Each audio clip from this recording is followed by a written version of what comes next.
I don't know if I can say it on YouTube, but definitely you can put a midget in there. That part, I think, is the weakest point of the whole RT model. The new thing, 7 gallons extra in this configuration compared to previous one, so that's the thing. Richard, I would like to see a video of step-by-step panel removal.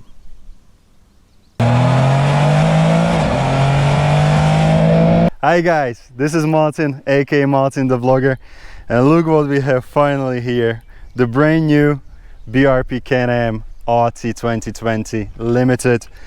Super big thanks to BRP Slovakia and especially BRP Center Bratislava for giving me this bike for several days so I can record for you several videos. If you think I'm talking a little bit slowly, that's because I have several hundreds of kilometers with this bike already, and this is how I really feel, like chilled and relaxed, and this is how this video is gonna be. What you'll find out in today's video is, first of all, I'll take it for a spin. Not really a chill ride, it's gonna be a kind of a tough ride.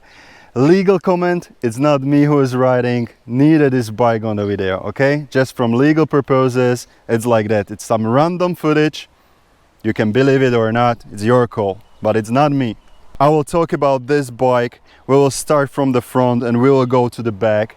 What it's, you know, usual with me, I always tell you what I feel, what I think, so it's an honest review. So definitely I'll tell you my pros and cons, what I have found out. We will kind of slightly compare it to the old RT model. Also, I will mention several times my bike, BRP Can-Am Spyder F3S, because I'm riding with it. It's not fair to compare it with it, but sometimes it's really usable and suitable to, you know, put some comments on that.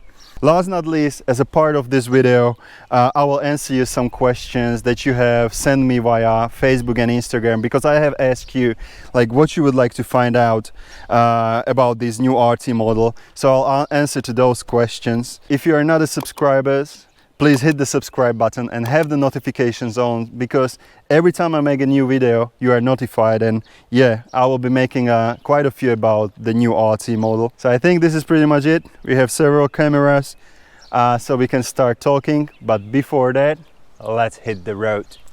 Guys, welcome on board.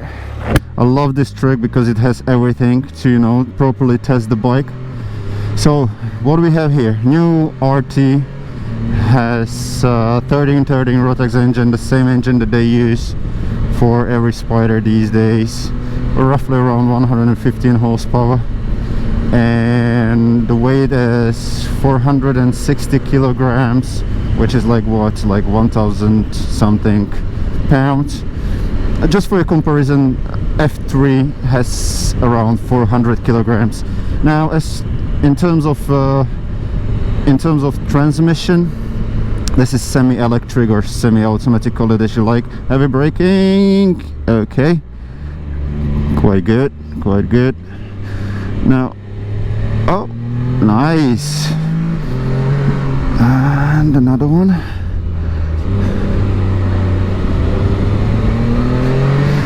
Yeah, and who don't know Spyders, what it means to have semi-electric or semi-automatic gearbox is you need to upshift. The bike will not do it for you, but bike will downshift for you in case the RPMs are way too low, you know, to keep the engine running.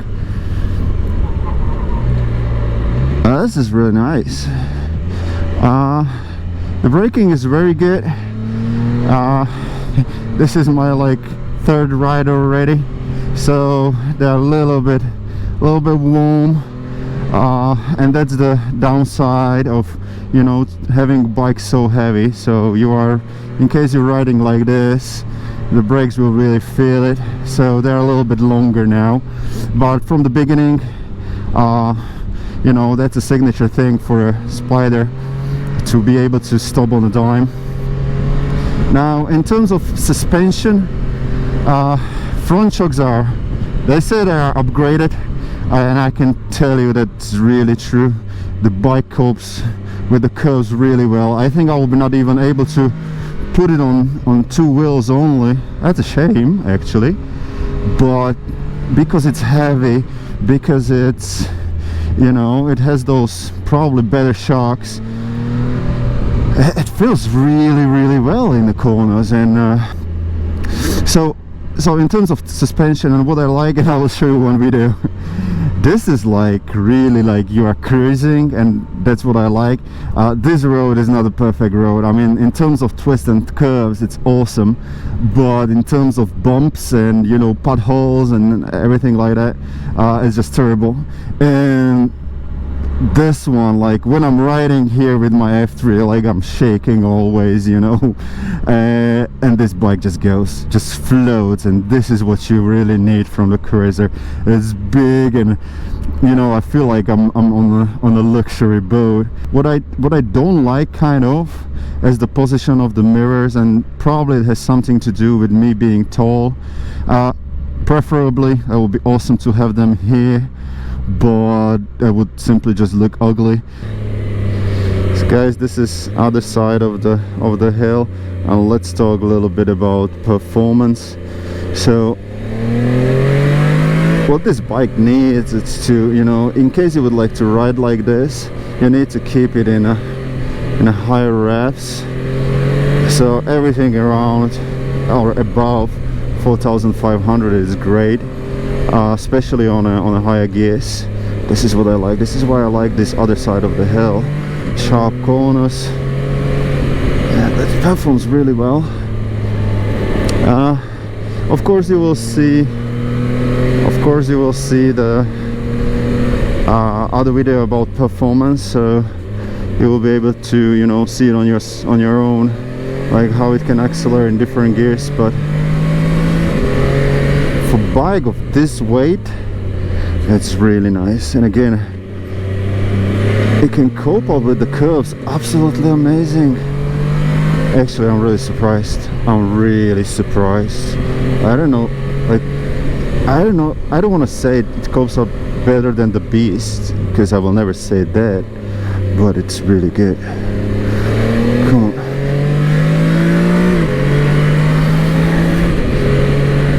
Yep. I'm a little bit surprised how well it rides. Really, frankly speaking, it's big, and that's actually where I want to start with talking about, you know, the whole RT and what are the significant things and what are the upgrades and what are the good and bad things. But first thing, and have a look actually at this. Do you see that? I mean, and can you imagine that I was in the showroom and my first look at the RT was next to the Riker, and there was a Spyder F3 basic, like with no accessories there. And this one, like, my feeling was that this is something like a boat or some luxury yacht, and like really one big piece, luxury piece of motorbike. Really, it's so big. I don't know if you can feel it via this video, but it's absolutely big. So that was actually my first impression. As I said, let's start to talk about, you know, everything from the front to the back. So my first question to you guys: do you like the look of the front? Because I think this is the significant part. Okay, so they have come up with this new style of the grille. I think they're trying to do something like with these. It looks really like a Spyder, that ugly, you know, big Spyder with the teeth there. So that's a really significant thing. RT Limited has LED signature lights here, and then there are the new LED lights on the top. So tell me if you like it or not, and tell me right now, because I'm about to tell you my personal opinion and you will be affected by that. But for me, what's my personal opinion is, I absolutely love this. I don't like to see those radiators like this, but I'm pretty sure guys from BRP know what they are doing. There is some metal part as a protector, but they're so open, and all of the flies are already there, and I don't know how it will behave when you will hit some rock or something. I don't know, but I'm pretty sure the guys from BRP know what they are doing. So radiators are there. That's not really my favorite part, but it's there. But the whole concept on the whole look like this, it's something I like. What I absolutely don't like is actually look at this, like this part. When I saw all of the videos and all of the pictures before, I absolutely love it, and don't get me wrong, I still like it. However, one thing I don't like, and end of comments about this, it's that part. You know why? Because it reminds me Fiat Multipla, and whatever reminds you Fiat Multipla is definitely not a good design. But still, it's just my personal feeling. After 2 days of seeing it, after 2 days of riding it, still like the whole concept. I just don't like especially cut of this part, you know, maybe this angle or whatever. Some angle is just not nice. Anyway, so that's it about that. When I was riding, I have mentioned that this is probably a Fox shock. However, I'm not really sure at the moment. I tried to find out this information, but it should be improved. And as I told you in the riding video, not me, there's somebody else that was riding, it's really good improvement. And so far I don't have a feel of changing the front shocks. I don't have the same feel as I used to have with the old RT model, because I'm heavy, I'm big as well. That was something absolutely necessary to do. Another thing from the front, have a look how big it is. I don't think I'm on any like really bump or something. So have a look like this.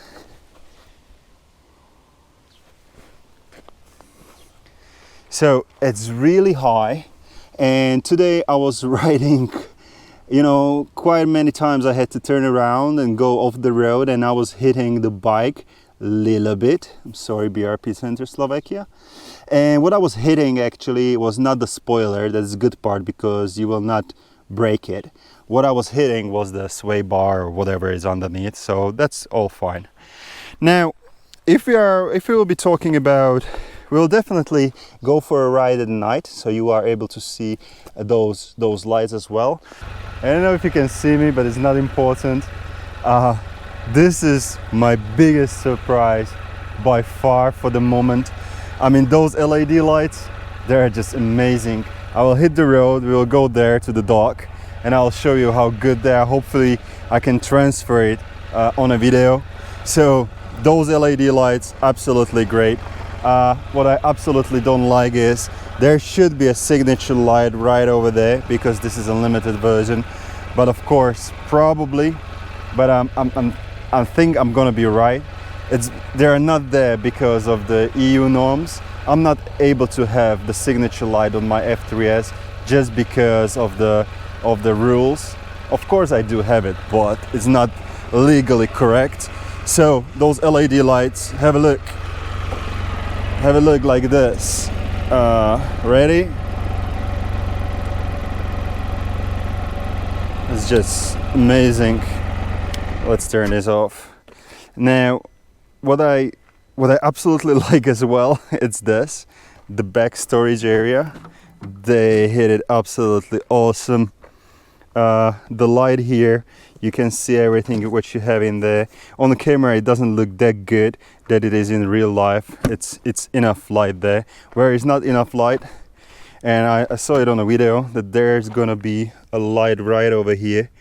Well, you know, this frunk, it's so deep that it will not help you at all. So that light right over there, it's simply not enough. But overall, have a look from the back. Those lights are beautiful, you know, that's beautiful.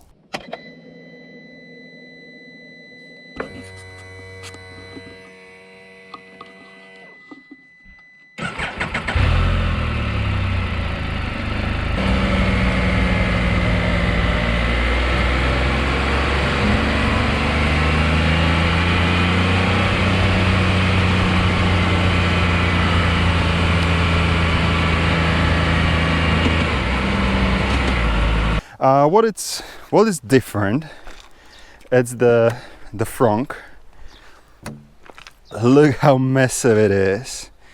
Now, because I don't want to be lying to you, the numbers are down there. I think it's 47 gallons when you have this RT Limited. For me, what it really means, the front is big. I mean, it's super big. They say it's a little bit maybe like thinner or shrinkier, but deeper. And I absolutely love it. Like, especially for me, for being a vlogger, I have things there, you know, you just throw it in there and that's fine. You have places for your laptops or whatever equipment out there. So that was always nice on a RT models. I don't know how many helmets you can fit in there, but definitely, I don't know if I can say it on YouTube, but definitely you can put a midget in there, or a dwarf, or toddler, or 2 toddlers at least. So this is all nice, of course, lockable, typical stuff.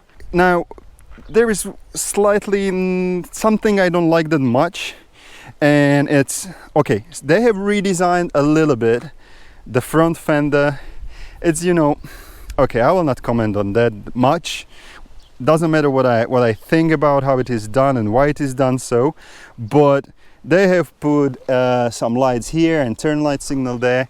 But like, my question here is, like, if you're redesigning the whole bike, why you are putting there the old front fenders? I'm just, my personal point of view, they are not ugly. I'm just tired of them because I'm seeing them like often for 5 years. So if I'm making the whole new bike, why? If we go further, I have seen some video, they are playing with colors, new rims, not important. Brembo brakes are there, the same ones. This is great. Like, the whole concept of the flying of the air, it's absolutely awesome. Give me a second, I will move you. So whole concept of this is great. I mean, these spoilers and everything here and here, everything plays in the game that the air is flowing really nicely around you. So there are 2 positives that I have found out. First, when you are listening to the music, you are not disturbed, and we will talk about the audio later, but it's absolutely amazing how well you can hear the music even in higher speeds. What is also very good, actually, you know, I told you about those radiators. They are here, and many of you guys riding the RT models, you like to be dressed like summerish, and you are not really wearing motorcycle gear or whatever. It's your call. Sometimes flip-flops or whatever when you are on the short rides. So this is great thing, like having your foot here, having all these spoilers, having the radiator right there in front. There is no heat coming towards you, which was a problem on a really old or elder Spyder models. I don't really remember how bad or how good it was with the previous RT model, but on this bike it's absolutely, like, you don't need to even think about it. There is almost no hot air coming on you, and trust me, the bike was super hot today and it was all fine. And I have tested it in these shoes with my trousers a little bit up. Beautiful socks, right?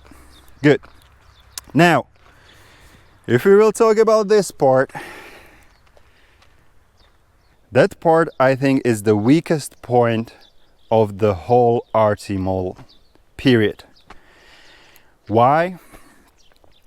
Because, like, of course, the guys has been listening to the owners, and probably they have, you know, analyzed the average size of the owner of the RT model, which is, I don't know, like 6 foot, anything from 5.8 to 6.2, 6.3, something like that.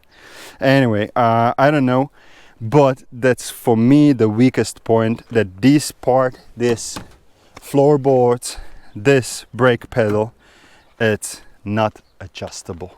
However, it's much better than the previous RT model. This is what I was able to record in a showroom very quickly with my mobile phone.